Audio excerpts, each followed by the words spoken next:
Let us solve now an example to play a bit with this new concept of increase in entropy principle. For this, we'll be using a compressor. So our problem statement is the following. We have air is compressed by an 8 kilowatts compressor from P1 to P2. Okay, first this is air, okay, so we can easily assume this as an ideal gas. The air is maintained constant at 25 degrees C during this process, so this is isothermal process, as a result of heat transfer to the surrounding medium at 10 degrees C. So here we have the surrounding which is at 10 degrees C. What we have to do? Determine the rate of entropy change of the air, and we have to state the assumptions made in solving this problem. Okay? As usual, let's start by sketching our problem. So what do we have? We have a compressor.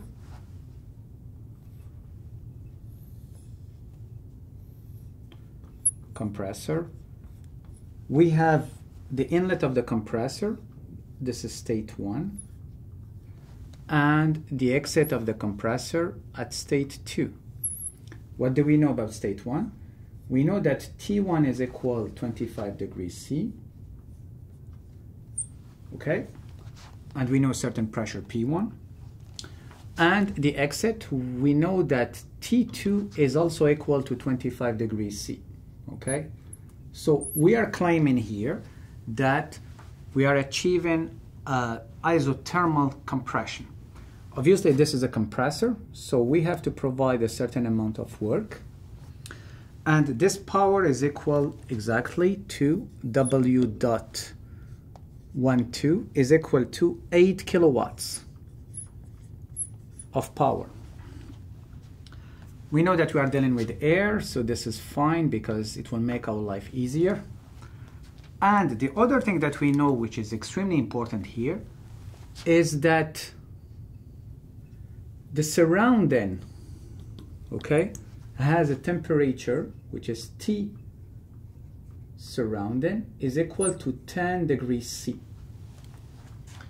And to achieve isothermal compression, we are rejecting heat, a Q out, or a power out in this case, to the surrounding, which is at 10 degrees C, okay?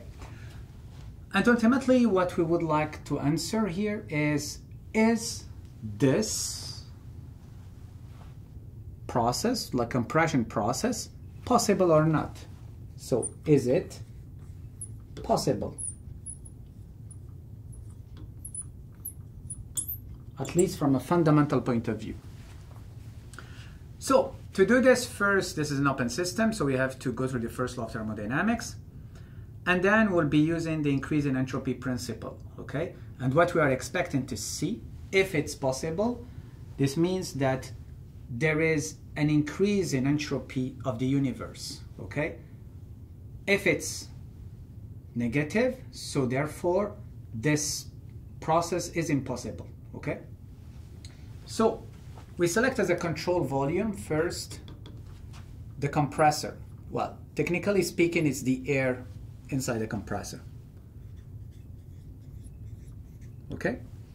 So we'll apply first conservation of mass.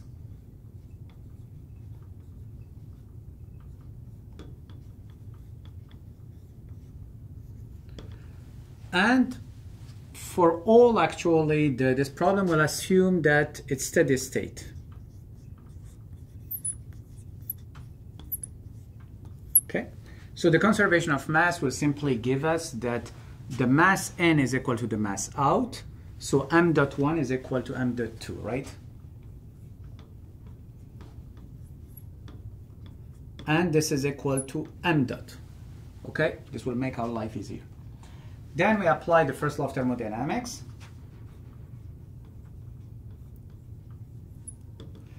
And for the first law of thermodynamics, in addition to steady state, we will assume that delta E K, the variation in kinetic energy, and the variation in potential energy are neglected.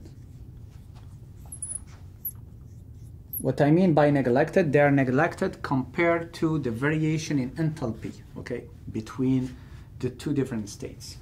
So this gives us that it's steady state, so this gives us 0 is equal to q dot 1, 2 minus the power 1, 2 plus m dot, the inlet minus the exit, so h1 minus h2, right?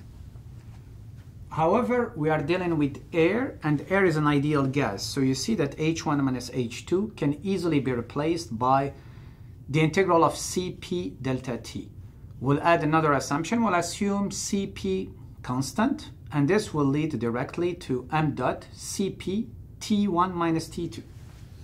So this equals, so 0 equal to q dot 1, 2 minus W1, 2 plus m dot Cp T1 minus T2.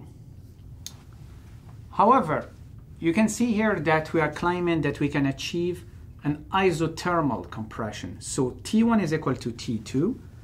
This means that this term is 0. And the consequence here is that q dot 1, 2 is equal to the power between state 1 and state 2.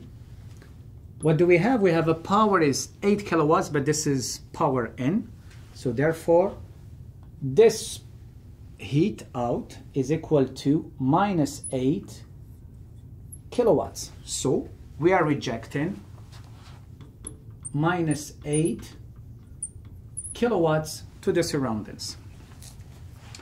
So far it's fine, okay? This is like just conservation of mass, first law of thermodynamics, but it still doesn't tell us if what we put here in terms of process and also the values that we put lead to something which is possible, okay? For this, we need a second law analysis. So let us now analyze this process, but looking at the second law of thermodynamics. Oh no. Let us now analyze this process, but using the second law of thermodynamics and the increase in entropy principle.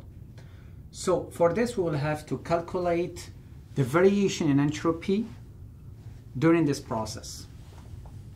So variation in entropy between 1 and 2, between state 1 and state 2, okay? So this is for the compressor. So what do we have? We have S2 minus S1 is equal to what? Is equal, by definition, entropy is your heat over the temperature, so it's equal to Q dot over T, okay?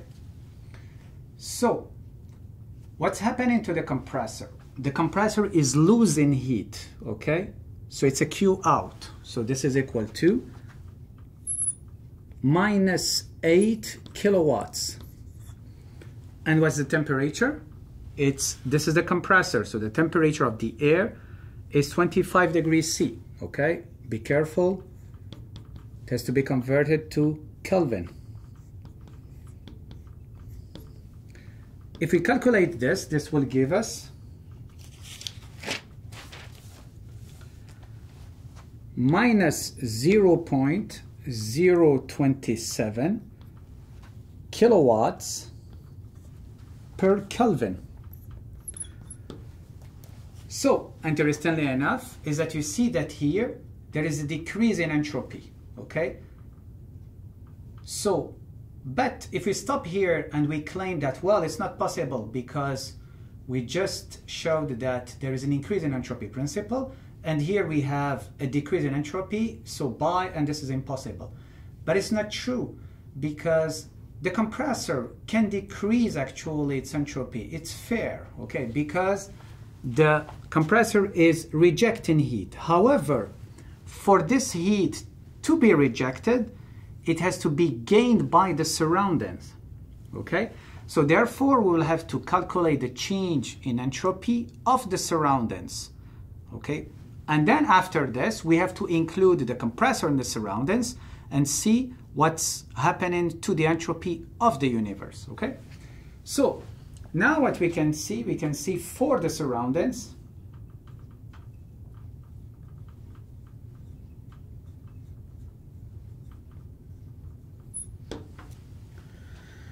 so what do we have?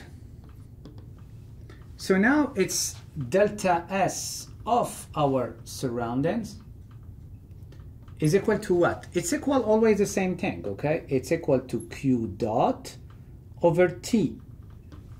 But here is the trick, is that Q dot, this one, 8 kilowatts, is a Q dot out for the compressor, but it's entering the surroundings, so it becomes a Q dot in for the surroundings, okay?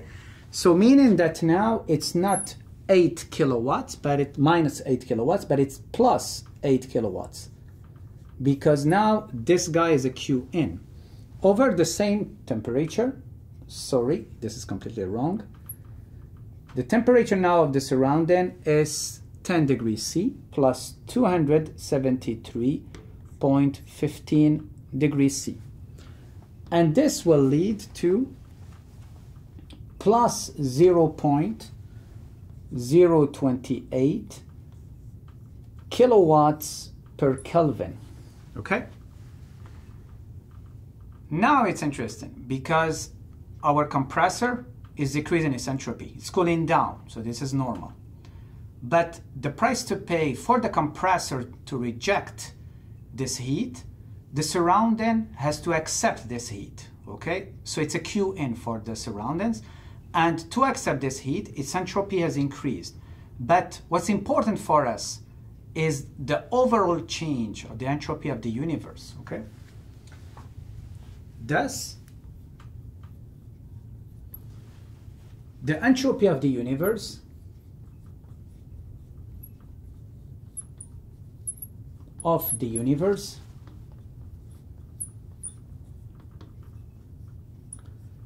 has changed, but how much? By how much? Has increased by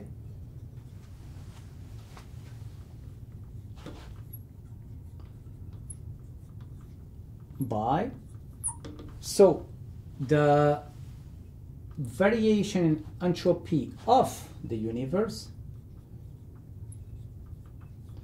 is equal to what? Is equal to delta S of my compressor plus delta S of the surroundings. So it includes the two.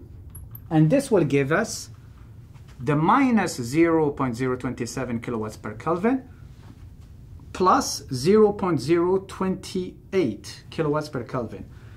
And this gives us a positive sign plus 0.001 kilowatts per Kelvin. And you see this is positive. So what does it mean is that this compression, okay, with the isothermal compression, with this power in and rejecting this at the specific temperature, increase the entropy of the universe, okay? So this is possible.